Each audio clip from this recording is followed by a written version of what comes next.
Halo teman-teman, selamat datang di konten review komik episode pertama. Di konten ini gue akan membahas komik dari segi latar belakangnya, karakter, dan tentu saja apakah komik yang akan gue review sangat recommended atau tidak. Dan di episode review pertama ini, gue akan bahas komik Korea atau manhwa yang hype-nya kayak Dread. MC-nya juga kayak Iko Uwais versi manhwanya. Judul manhwanya adalah Mercenary Enrollment. So, sebelum mulai ke pembahasan, jangan lupa untuk like, share, dan subscribe channel ini. Pertama-tama gue akan membahas hanya cerita latar belakangnya saja biar kalian tahu. Cerita awalnya berawal dari seorang pemuda Korea yang bernama Yu Ijin. Pada saat Ijin kecil, suatu ketika dia naik pesawat bersama orang tuanya, terjadi kecelakaan yang menyebabkan semua orang yang ada di pesawat meninggal dunia, terutama orang tua Ijin sendiri.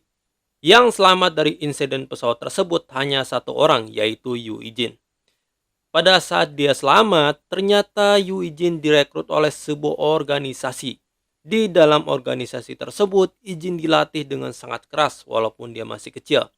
Dan sampai dibully karena dia hanyalah seorang bocah. Singkat cerita, suatu ketika Ijin melakukan misi penyelamatan seorang tentara Korea yang bernama Sersan Kim bersama teman-temannya. Ijin pun berhasil menyelamatkan Sersan Kim bersama teman-temannya. Awalnya Sersan Kim tidak mengetahui kalau Ijin merupakan seorang remaja yang masih sangat muda dan tentu saja seorang pemuda dari Korea. Tapi skill bertempurnya tidak diragukan lagi. Ijin menghabisi semua musuh yang ada di depannya sendirian. Bahkan Sersan Kim memanggil Ijin sebagai seorang monster karena keahliannya dalam bertempur. Setelah menyelamatkan Sersan Kim, penutup muka Ijin tiba-tiba terbuka ketika dia bertempur melawan musuh. Kemudian Sersan Kim melihat Ijin hanya seorang remaja dan juga orang Korea. Beberapa waktu kemudian, akhirnya Sersan Kim membantu Ijin untuk pulang kembali ke Korea bertemu keluarganya. Dan akhirnya setelah sekian lama bertahan hidup di lingkungan yang sangat mematikan, Ijin bertemu keluarganya yang hanya tersisa adik perempuannya dan kakeknya. Oke teman-teman, itu adalah cerita latar belakang What Happened sama MC-nya. Sedikit cerita lagi, setelah Ijin bertemu keluarganya, Ijin pun masuk sekolah. Untuk timeline cerita di waktu sekolah, menurut gue cukup wajar aja. Ada pembulian, akhirnya MC yang cukup terlatih sudah pasti menang. Tapi, setelah dari akt pembulian ini yang menurut gue sangat-sangat bagus ceritanya. Karena kemampuan si MC keluar, yang dimana seorang yang melihat hidup dan mati seseorang sudah terbiasa, ketika di kota malah menjadi overpower. Karena sudah terbiasa dengan hal-hal yang berbahaya, bahkan dari tatapan MC sudah kelihatan bagaimana dia tidak segan bertarung dengan lawannya sama sekali.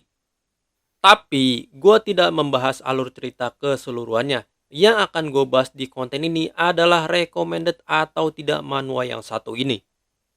Dari yang pertama dulu, yaitu alur ceritanya. Bagi pecinta genre action, menurut gua ceritanya sangat-sangat bagus. Karena ceritanya sangat seru dan menegangkan. Dan untuk MC-nya sangat jelas bagaimana dia bisa jadi seperti itu dan jelas sebabnya. Karena MC-nya fight to the death yang artinya MC-nya berusaha keras untuk bertahan hidup di lingkungan yang sangat-sangat keras. Mulai dari fighting, cara menggunakan senjata, insting bertarung miliknya yang sudah jelas bahwa MC ini adalah petarung handal yang mengasah skill miliknya. Untuk scene pertarungannya sangat bagus, MC sangat lihai dalam segala jenis pertarungan, mulai dari pisau, bela diri, sampai senjata. Dan MC ini kayak one man army, tapi versi real life bukan fantasi ya. Jadi menurut gua kalian harus baca manhwa satu ini. Selanjutnya membahas karakternya. Setup kepribadian MC-nya sangat menarik. Karena MC memiliki kepribadian yang sangat datar, akan tetapi di saat yang bersamaan, ketika MC-nya ke-trigger, insting sebagai prajurit yang mematikan terbangun. Bahkan MC-nya bisa mengalahkan puluhan orang sekaligus. Berkat pengalaman bertempur yang dia dapatkan pada saat di daerah yang sangat-sangat keras atau konflik, yang dimana hukum rimba berlaku, dibunuh atau membunuh. Tapi MC-nya memiliki sifat yang sangat peduli, apalagi terhadap keluarganya, yang menjadikan cerita manhwa ini sangat manis, karena keluarga adalah segalanya bagi MC. Untuk terakhir, overall manhwa ini sangat rekomendasi untuk kalian. Dan bagi kalian pecinta genre action, ini adalah manhwa yang tepat. Dan manhwa ini juga sebenarnya sudah masuk list baca manhwa gua. Dan untuk penilaiannya, manhwa ini gua kasih 5 dari 5. Karena gua suka banget sama konsep ceritanya yang sangat bagus, MC-nya sangat unik, dan style bertarungnya juga bagus kayak Dread. Yang MC-nya bertarung menggunakan bela diri, pisau, sama senjata api. Oke teman-teman, sekian review komik episode pertama ini. Jika kalian ingin gua review komik-komik selanjutnya, silakan drop di kolom komentar. Sebagai pengingat, gue juga menulis web novel bergenre action fantasi yang berjudul Between the Strongest and the Weakest Family. Kalian bisa membaca gratis hanya di Noveltoon. Linknya ada di deskripsi. Dan jangan lupa untuk mengunjungi blogspot gua, linknya ada di deskripsi.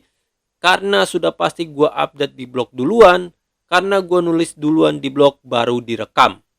Dan untuk terakhir, seperti biasa, jangan lupa untuk like, share, dan subscribe channel ini. Oke, kalau begitu terima kasih telah menonton konten review komik, dan sampai jumpa di video selanjutnya.